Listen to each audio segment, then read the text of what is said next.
What's up, guys? I just saw The Running Man starring Glen Powell and Josh Brolin, written and directed by Edgar Wright, also co-written by Michael Bacall, and this is based off of the 1982 novel by Stephen King, probably the, fifth Stephen King adaptation we've gotten this year. I'm definitely not complaining. Stephen King is not only such a good writer, but his vast range of storytelling is not only incredible, but undeniable. And with Edgar Wright directing and co-writing this film, it gets you excited. Baby Driver, Scott Pilgrim vs. the World. I mean, this dude is a great director. Not only that, he's creative, he's inventive. All of his movies just kind of have that certain flair that a lot of other movies don't, and that's what Edgar Wright's really known for. So going into this film, I was excited. I like Glen Powell too. I think he's obviously one of the biggest movie stars on the planet right now. So in this film, we have Ben Richards, played by Glen Powell, who lives in this dystopian society. I don't know if it's a future, if it's a past, they don't ever really say, but there is a huge disparity between the wealthy and the poor. So with that, the wealthy, all the big corporations, the government completely controls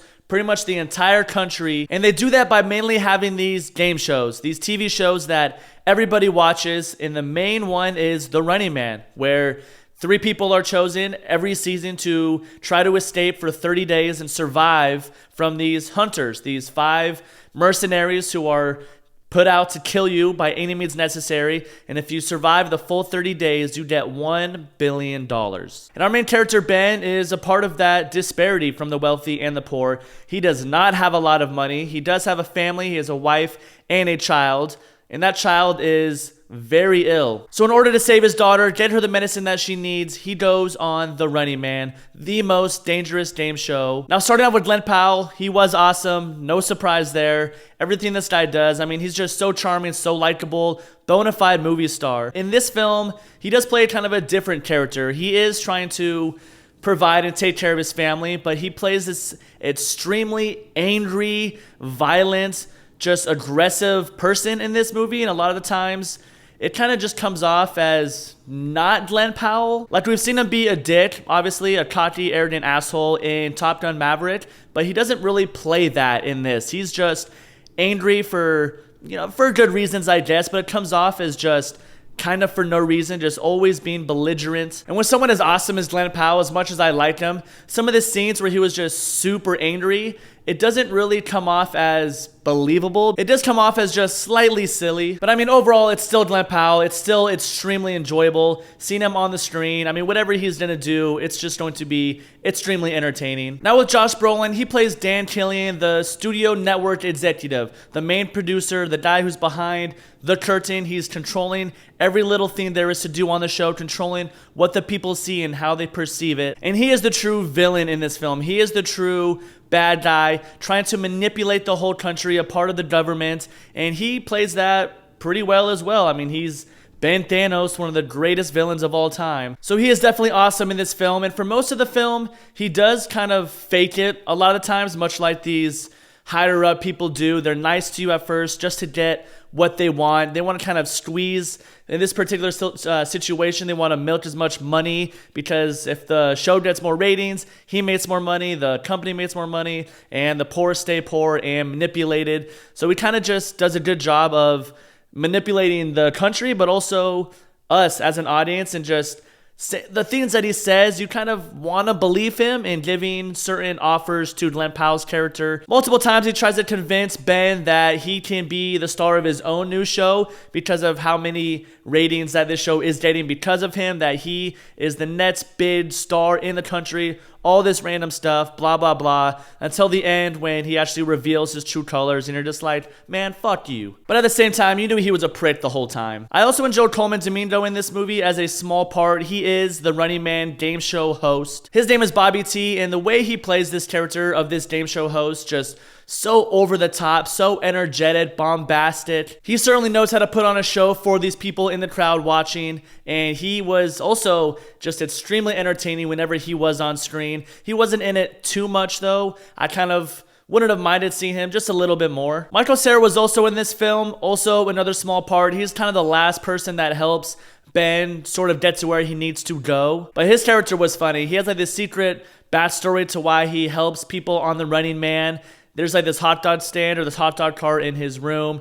Ben was told not to ask him about it, but he has this funny past to where his dad sort of got caught in the crossfire in this show, and as a result, he died. So not only does he want to help Ben win the show, but he also has his personal vendetta in order to take out these hunters and pretty much everyone involved with this show. And if you've seen the trailer, you've obviously seen that scene where he has this super soaker, this water gun, and he has this electric hallway floor. And as the mercenaries are walking down this hall, he squirts the water gun on the floor and it electrocutes them. I definitely wish that wasn't in the trailer because that scene would have been even more hilarious seeing it for the first time in the film. Now with Edgar Wright directing this, I will say this is probably the main negative, not him as a director or what he did. It's just that this movie is missing that signature, unique style, that flair that he usually has in a lot of his movies, that distinguishing factor that you can tell that this is Edgar Wright. This movie does move extremely fast. It doesn't really take a lot of time off in between these action scenes. And there are definitely a lot of them. When the game show first starts and the 3 contestants